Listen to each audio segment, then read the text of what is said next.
Assalamualaikum students. Welcome in the class of special topics.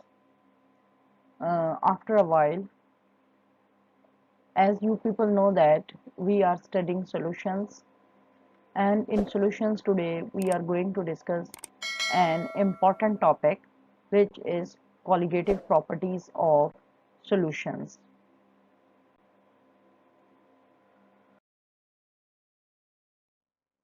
So why some of the properties of solutions, they are referred to as colligative. The colligative properties are the properties of solution that depend on the number of solute and solvent molecules or ions.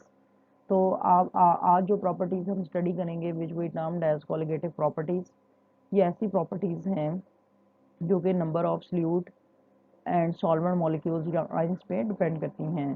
तो ये depend करती हैं number पे, ये उनके size पे या structure पे डिपेंड नहीं करती। So there are four colligative properties which we are going to study one by one.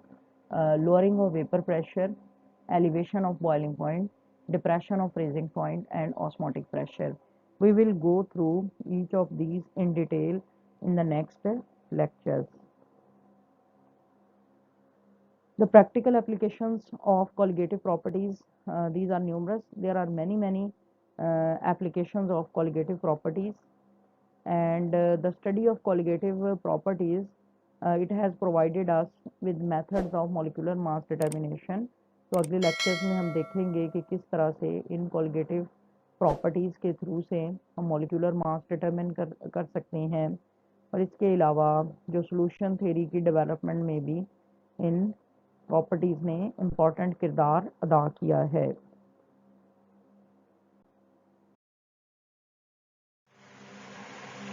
So, why some of the properties, they are referred to as colligative? In order to understand this, we will take three solutions. ठीक है, इसमें हम पहले लेंगे for example 6 gram of urea, दूसरा solution होगा 18 gram of glucose जिसमें हम ऐड करेंगे, और तीसरे सोल्यूशन में हम 34.2 ग्राम सुक्रोज लेंगे और सेपरेटली उनको फ्लास्क में 1 kg ऑफ वाटर के अंदर डिजोल्व कर देंगे। ठीक है, तो असल में क्या होगा कि इससे हमारे पास 0.1 मोलर सोल्यूशन मिल जाएगा in each case, whether we will add 6 gram of urea या फिर हम 18 ग्राम ऑफ ग्लूकोज ऐड कर दें या फिर हम 34.2 ग्राम सुक्रोज ऐड कर दें। हम एक फ्लास्क लेंगे, उसमें पहले 6 ग्राम यूरिया ऐड करेंगे और फिर हम उसको मेजरिंग बैलेंस के ऊपर रख देंगे और बाकी हम पानी डाल देंगे ताकि सॉल्यूशन का वेट जो है 1 kg हो जाए। इसी तरह ये हम एक्सपेरिमेंट ग्लूकोज और सुक्रोज के साथ भी इसी तरह रिपीट करेंगे।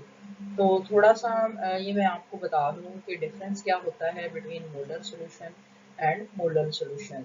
तो जो मोलर सॉल्यूशन होता है उसमें हमने 1 मोल ऑफ सब्सटेंस लेना होता है। 1 मोल जो है वो मॉलिक्यूलर मास के बराबर होता है। For example if we want to prepare 1 mole solution of sodium chloride, तो हम ये हमारे पास फॉर एग्जांपल एक फ्लास्क है, इसमें हम 1 मोल सोडियम क्लोराइड यानी 58.5 ग्राम सोडियम क्लोराइड लेंगे और बाकी हम वाटर डाल देंगे ताकि सॉल्यूशन का वॉल्यूम जो है 1 लीटर हो जाए। ठीक है, या 1 dm क्यूब हो जाए, ये इसके ऊपर मार्क लगे होते हैं, ये मोलर सॉल्यूशन होता है।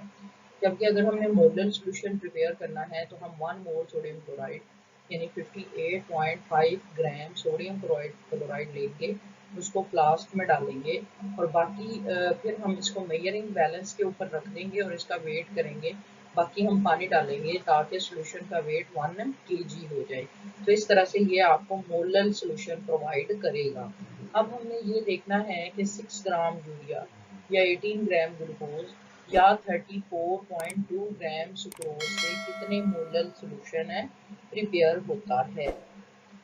अच्छा जी, अब देखें जो मोलर मास है फॉर एग्जांपल यूरिया का, वो है 60 ग्राम और 1 मोल जो है वो 60 ग्राम के बराबर होता है, उसमें 6.02 इंटू 10⁻23 नंबर ऑफ पार्टिकल्स होते हैं।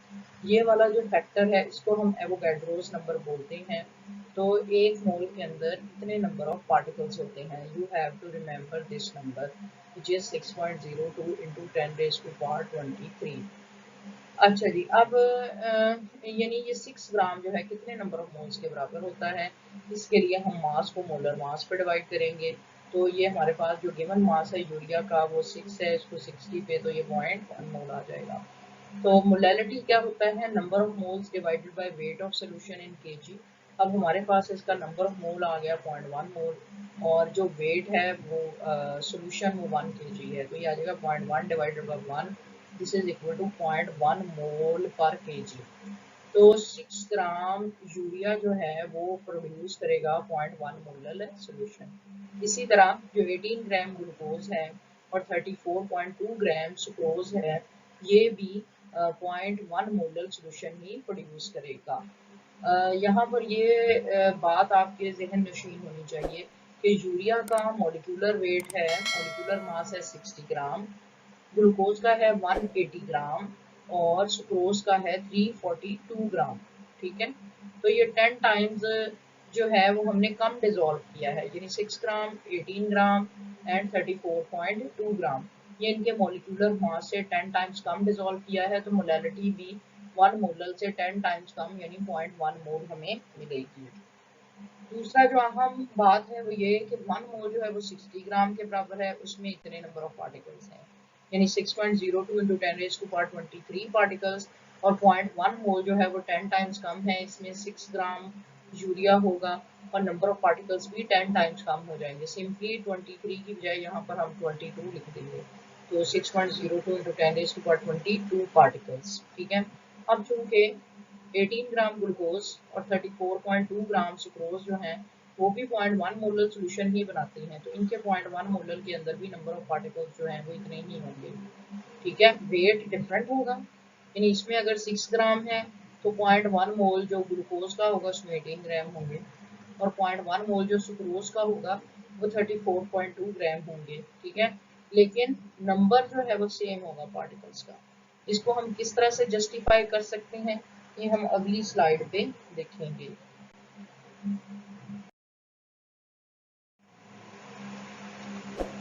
अच्छा जी, ये वही चीज है जो मैंने पिछली स्लाइड पे एक्सप्लेन कर दी है, ये आपकी आसानी के लिए मैंने इसको यहाँ पर डाल दिया है। तमाम के तमाम ये सॉल्यूशंस 0.1 मोलर सॉल्यूशन प्रोड्यूस करेंगे। अच्छा, अब इसमें देखें, pure water has certain value of vapour pressure at a given temperature. ठीक है, तो अब जो वाटर है उसके जो है ना वो सर्टेन वेपर प्रेशर है उसका, प्योर वाटर का। ठीक है, और अब हमने इसमें चूंकि हर एक सब्सटेंस का 0.1 मोल ऐड कर दिया है, तो क्या होगा कि इन सॉल्यूशन का वेपर प्रेशर लोअर हो जाएगा, राइट। अब इसकी क्या रीजन है, the molecule of a solute present upon the surface of a solution decrease the evaporating capability, के जो सल्यूट के मॉलिक्यूल्स हैं वो सॉल्वेंट की कैपेबिलिटी, एवोपरेटिंग कैपेबिलिटी को कम कर देते हैं। For example, in this flask we have this volatile solvent, और सॉल्वेंट के मॉलिक्यूल्स जो हैं, अगर ये देखें यहाँ पर ये ऊपर से बंद शो हो रहा है, ठीक है, ये इसको ढक्कन लगाया हुआ है, तो अगर ये ढक्कन ना लगाया हो तो ये सॉल्वेंट मॉलिक्यूल यहाँ से बाहर एवेपोरेट कर जाएंगे। लेकिन इस केस में क्या होगा, क्योंकि सॉल्वेंट के मॉलिक्यूल्स के पास ये चांस नहीं है कि वो बाहर जा सके, तो सॉल्वेंट के मॉलिक्यूल जो एवेपोरेट करेंगे एट अ गिवन टेम्परेचर वो यहाँ पर आपस में टकराएंगे और दोबारा से टकरा के वो लिक्विड में चेंज हो जाएंगे और नीचे लिक्विड सोल्यूशन, लिक्विड में चले जाएंगे। तो इस एक वक्त ऐसा आएगा कि सॉल्वेंट के मॉलिक्यूल जो एवेपोरेट हो रहे हैं उनका नंबर वो वाले मॉलिक्यूल जो कंडेंस हो रहे हैं उसके बराबर हो जाएगा। ऐसे ऐसी स्टेट को हम बोलते हैं डायनेमिक इक्विलिब्रियम। ठीक है, और जब हम ग्लूकोज देखें ऐड कर देंगे तो ग्लूकोज के ये वाले मॉलिक्यूल सॉल्वेंट मॉलिक्यूल की एवेपोरेटिंग कैपेबिलिटी को कम कर देंगे और सॉल्वेंट का वेपर प्रेशर सॉल्यूशन के ऊपर कम हो जाएगा, और फिर यहाँ पर भी सॉल्यूशन में भी डायनामिक इक्विलिब्रियम एस्टेब्लिश हो सकता है। लेकिन बात यहाँ पे समझने की ये है कि जब हम सल्यूट एक non volatile non electrolyte solute add करेंगे तो सॉल्वेंट की एवापोरेटिंग कैपेबिलिटी कम हो जाएगी, ठीक है। और अब देखने में तो ऐसा लगता है कि sucrose solution should show the maximum lowering of vapour pressure while urea should have the minimum lowering of vapour pressure. देखिए अब हमने 6 ग्राम यूरिया ऐड किया, 18 ग्राम ग्लूकोज ऐड किया और 34.2 ग्राम सुक्रोज ऐड किया, ठीक है। तो देखने में ऐसे लगता है क्योंकि सुक्रोज सबसे ज़्यादा ऐड किया है तो इसको सबसे ज़्यादा वेपर प्रेशर लोअर करना चाहिए, लेकिन ऐसा नहीं होता। That is why these properties are called colligative because they depend upon the number of particles. Actually क्या है कि 6 ग्राम यूरिया भी 0.1 मोल सोल्यूशन प्रोड्यूस कर रहा है, 18 ग्राम ग्लूकोज भी 0.1 मोल सोल्यूशन दे रहा है और 34.2 ग्राम जो सुक्रोज है वो भी 0.1 मोल सोल्यूशन ही प्रोड्यूस कर रहा है और नंबर ऑफ पार्टिकल्स भी तीनों के केस में सेम है, इसलिए लोअरिंग ऑफ वेपर प्रेशर भी तीनों का सेम ही होगा। अब देखें इसको फर्दर किस तरह से जस्टिफाई किया जा सकता है कि जो 6 ग्राम यूरिया है उसका पार्टिकल साइज सबसे कम है जबकि ग्लूकोज का उससे थोड़ा सा ज़्यादा है और फिर सुक्रोज का जो पार्टिकल साइज है वो सबसे ज़्यादा होता है। यानी ये अब वेट जो इतना है इसको हम किस तरह से जस्टिफाई कर सकते हैं कि नंबर ऑफ पार्टिकल तो सेम है लेकिन हर पार्टिकल का साइज जो है वो डिफरेंट है और जिसका मास कम है उस पार्टिकल का साइज भी कम है, यानी जिसका कम अमाउंट ऐड हुई है उसका पार्टिकल साइज कम है लेकिन नंबर ऑफ पार्टिकल जो है वो सबके सेम है। अब इसका सबसे ज़्यादा अमाउंट ऐड हुई है तो इसका पार्टिकल साइज सबसे ज़्यादा है but number of particles are the same.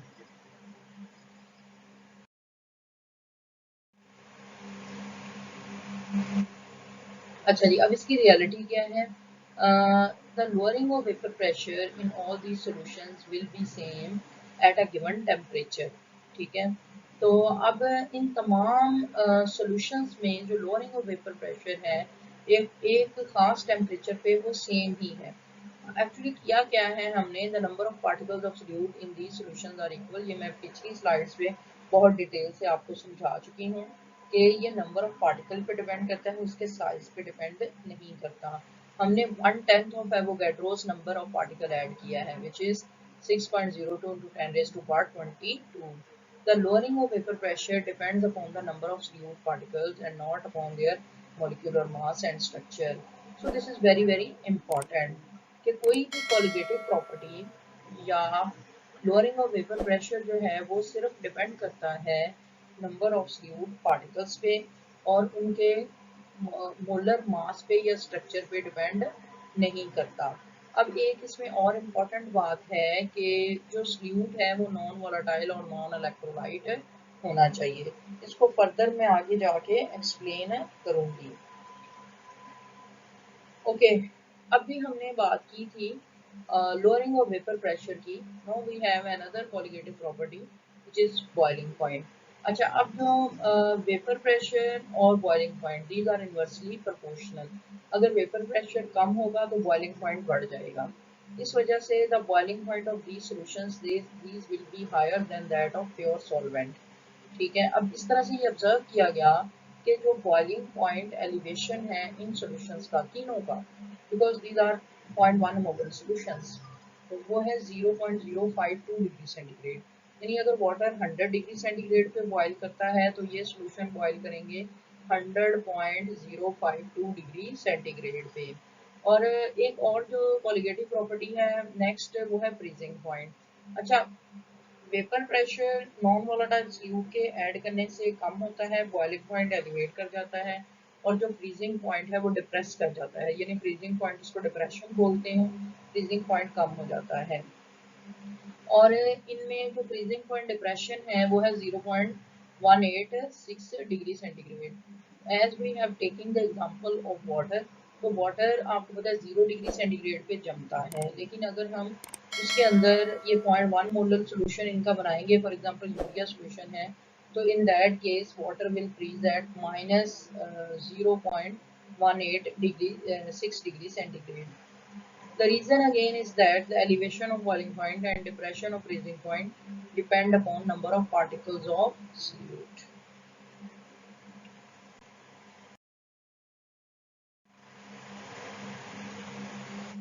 Okay, now we will deduce the values of elevation of boiling point and the depression of freezing point for 1 molar solutions.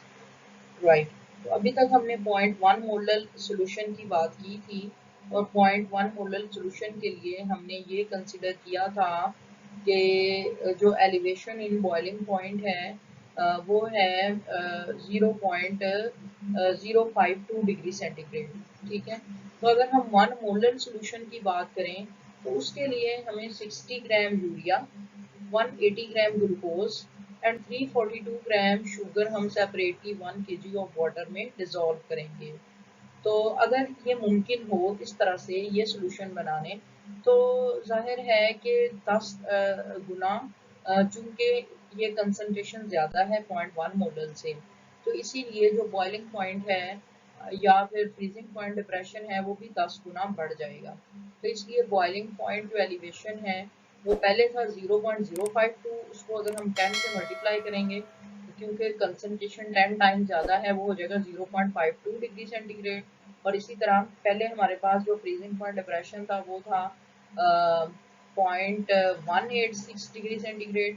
अब उसको हम 10 से मल्टीप्लाई करेंगे तो वो 1.86 डिग्री सेंटीग्रेड हो जाएगा। All the three solutions now will boil at 100.52 degree centigrade.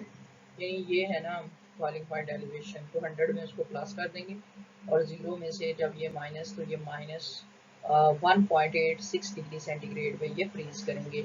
और क्योंकि ये 1 मोल का है इसलिए हम इसको बोलते हैं मोलर बॉइलिंग पॉइंट कांस्टेंट, और इसको हम बोलते हैं मोलर फ्रीजिंग पॉइंट कांस्टेंट, और इसको हम Kb से डिनोट करते हैं मोलर बॉइलिंग पॉइंट कांस्टेंट को, और मोलर फ्रीजिंग पॉइंट कांस्टेंट को हम Kf से रिप्रेजेंट करते हैं।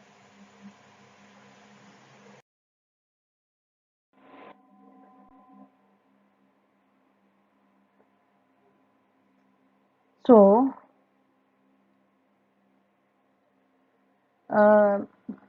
these are also named as abuloscopic and cryoscopic constants respectively। ठीक है, तो इसको ये जो मोलर बॉइलिंग पॉइंट कांस्टेंट है इसको हम abuloscopic कांस्टेंट, और जो मोलर फ्रीजिंग पॉइंट कांस्टेंट है इसको हम क्रायोस्कोपिक कांस्टेंट भी बोलते हैं।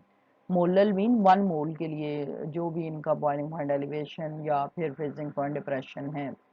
These constants the depend upon the nature of solvent, ये सॉल्वेंट की नेचर पर डिपेंड करते हैं और सॉल्यूट की नेचर पर डिपेंड नहीं करते, यानी के बी एंड के एफ। अब ये देखें, ये सारी वैल्यूज आपने याद नहीं करनी, तो just for the sake of explanation हम ये वाटर का देख लेते हैं। वाटर का जो बॉइलिंग पॉइंट है 100 डिग्री सेंटीग्रेड है। ठीक है, तो जो इसका मोलर बॉइलिंग पॉइंट कांस्टेंट के बी है वो 0.52 डिग्री सेंटीग्रेड है, और इसी तरह वाटर का जो फ्रीजिंग पॉइंट है वो 0 डिग्री सेंटीग्रेड है, और जो क्रायोस्कोपिक कांस्टेंट है के एफ या मोलर फ्रीजिंग पॉइंट कांस्टेंट है वो है 1.86 डिग्री सेंटीग्रेड। इसलिए जब हम एक 1 मोलर सॉल्यूशन बनाएंगे नॉन वोलेटाइल नॉन इलेक्ट्रोलाइट किसी भी सॉल्यूट का, तो in that case water now will boil at 100.52 degree centigrade. तो हमने एक्चुअली क्या करना है कि ये वाली वैल्यू जो है इसमें ऐड कर देनी है, यानी वाटर का 100 है तो 0.52 इसका थर्मामीटर आपको जो रीडिंग देगा सॉल्यूशन की बॉइलिंग पॉइंट की वो होगी 100.52 डिग्री सेंटीग्रेड। इसी तरह इस केस में फ्रीजिंग पॉइंट की थर्मामीटर जो आपको रीडिंग देगा वो होगा -1.86 degree centigrade, that is less than 0। So, to observe the colligative properties, following conditions should be fulfilled by the solutions। अब इसमें देखें सॉल्यूशन को डाइल्यूट होना चाहिए, राइट। अब हमने यहाँ पर ये कह तो दिया है कि 1 मोलर सॉल्यूशन, लेकिन एक्चुअली जो कॉलिगेटिव प्रॉपर्टीज़ हैं वो डाइल्यूट सॉल्यूशंस पे एप्लीकेबल होती हैं, और आगे जाके न्यूमेरिकल प्रॉब्लम्स में भी हम देखेंगे कि सॉल्यूशन जो है उसकी कंसंट्रेशन 1 मोलर से काफ़ी कम ही होगी। इसके अलावा solute should be non volatile. अच्छा, ये भी एक चीज़ है कि सॉल्यूट जो है कॉलिगेटिव प्रॉपर्टीज़ की स्टडी के लिए हम ऐसे सल्यूट्स नहीं ले सकते जो कि वॉलाटाइल हों, जो इजीली वेपर स्टेट में चले जाएं। तो इसके लिए उनका नॉन वॉलाटाइल होना ज़रूरी है। इसके अलावा this is very very important कि सल्यूट जो है वो नॉन इलेक्ट्रोलाइट होना चाहिए। अब इलेक्ट्रोलाइट्स क्या होते हैं कि जब आप उन्हें सॉल्वेंट के अंदर में डालते हैं तो वो आयंस में बढ़ जाते हैं, जैसे सोडियम क्लोराइड। ठीक है, एक्चुअली जो कॉलिगेटिव प्रॉपर्टीज़ हैं वो नंबर ऑफ पार्टिकल्स पर डिपेंड करती हैं। तो अगर हम एक इलेक्ट्रोलाइट सल्यूट लेंगे तो सोल्यूशन के अंदर डाल के हम उसका एक पार्टिकल डाल रहे होंगे, तो वो सोल्यूशन के अंदर जाके, फॉर एग्जांपल सोडियम क्लोराइड की ही अगर हम एग्जांपल लें, तो वो सोडियम और क्लोराइड दो पार्टिकल्स में बट जाएगा। इस तरह नंबर ऑफ पार्टिकल्स की तादाद बढ़ जाएगी और कॉलिगेटिव प्रॉपर्टी को वो इफेक्ट करेगा, because colligative properties are depend upon the number of particles. अब जितने भी हमने यहाँ पर एग्जाम्पल के तौर पे सल्यूट लिए हैं, यानी यूरिया है, ग्लूकोज है या सुक्रोज है, all of these are non volatile. अगर हम उसका एक पार्टिकल डालेंगे सोल्यूशन के अंदर, तो सोल्यूशन के अंदर जाके वो एक ही रहेगा, वो दो में कन्वर्ट नहीं होगा। तो इसलिए सल्यूट का नॉन इलेक्ट्रोलाइट होना ज़रूरी है।